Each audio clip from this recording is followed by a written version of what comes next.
Les vigiles tchétchènes chassent les trafiquants des quartiers de Toulouse, c'est ce que révèle l'enquête journalistique publiée par le journal La Dépêche. En fait, une compagnie gérante des HLM à Toulouse a fait l'appel à une entreprise de protection privée pour faire revenir l'ordre dans les quartiers qu'elle gère, les quartiers sensibles de Toulouse, où les trafiquants de drogue ont quasiment pris la possession des lieux.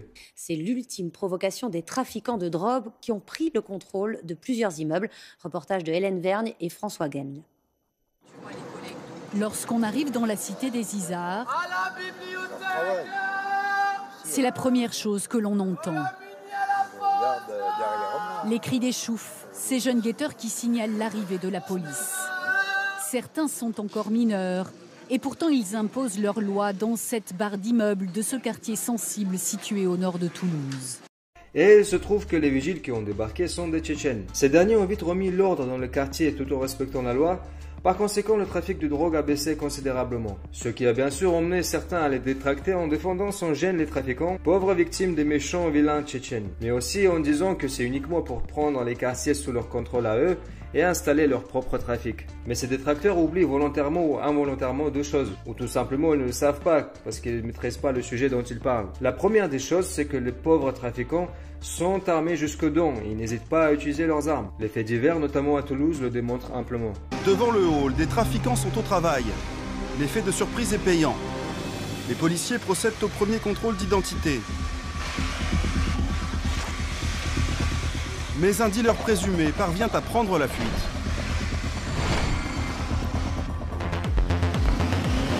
Arrête-toi, toi, t'es mort, arrête-toi, on tue. Arrête-toi, toi.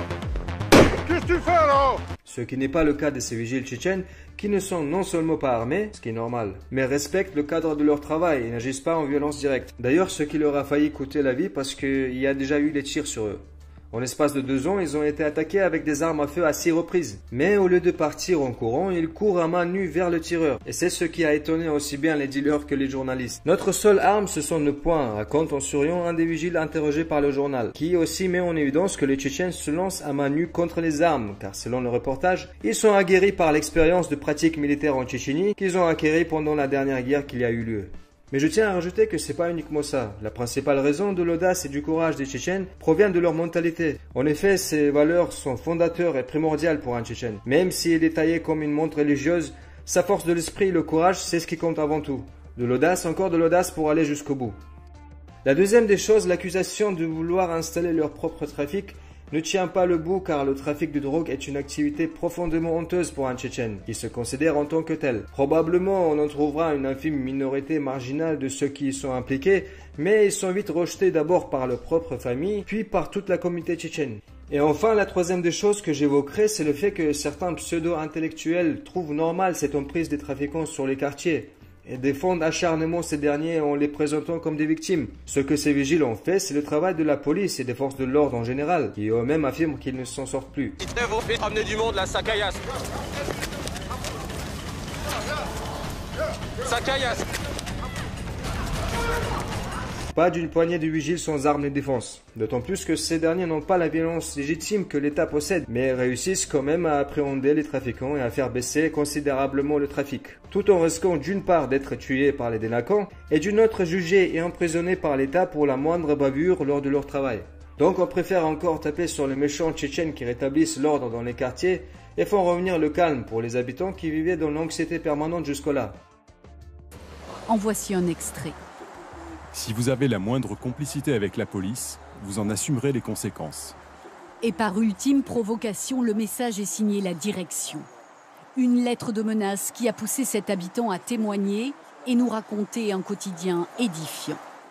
Ils vendent de la drogue là, dans les 2-3 premières marches d'escalier avec des liasses de billets sans aucun complexe. Ils sont sans complexe. Ils sont chez eux. Oui, ils sont chez eux. Et nous, maintenant, presque nous ne sommes plus chez nous.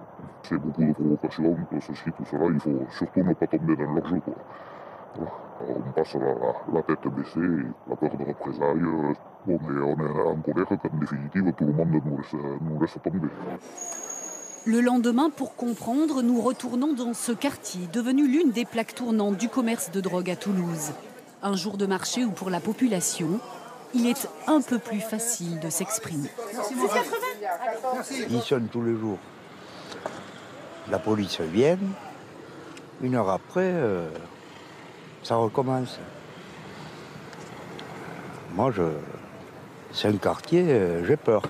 Ils les reprennent, ils les punissent et après ils les remettent en liberté. Donc quelque part, il n'y a pas vraiment de sécurité, il n'y a pas de, comment dirais-je, il y a pas de loi en fait. La police, montrée du doigt pour son impuissance face aux jeunes et au trafic. Pourtant, le nombre de gardes à vue a augmenté de 80% depuis le début de l'année et celui des incarcérations de 270%, chiffre donné par la préfecture. Mais cette réponse judiciaire est bien loin de satisfaire les policiers de terrain. Si les mêmes individus sont interpellés en flagrant délit, on voit que 25-30 fois mises à la disposition de la justice, les sanctions ne sont plus du tout adaptées. Il n'y a rien de dissuasif, ce qui explique aussi cette impunité ambiante. La police passe tous les jours sur les lieux de deal, y compris pour sécuriser l'intervention des équipes de nettoyage qui, depuis des mois, ne peuvent travailler sans protection policière. Une nouvelle fois, un témoignage anonyme d'un résident de l'immeuble va nous le confirmer. On dit, madame, l'enfer. L'enfer. On paye notre loyer pour vivre dans l'enfer.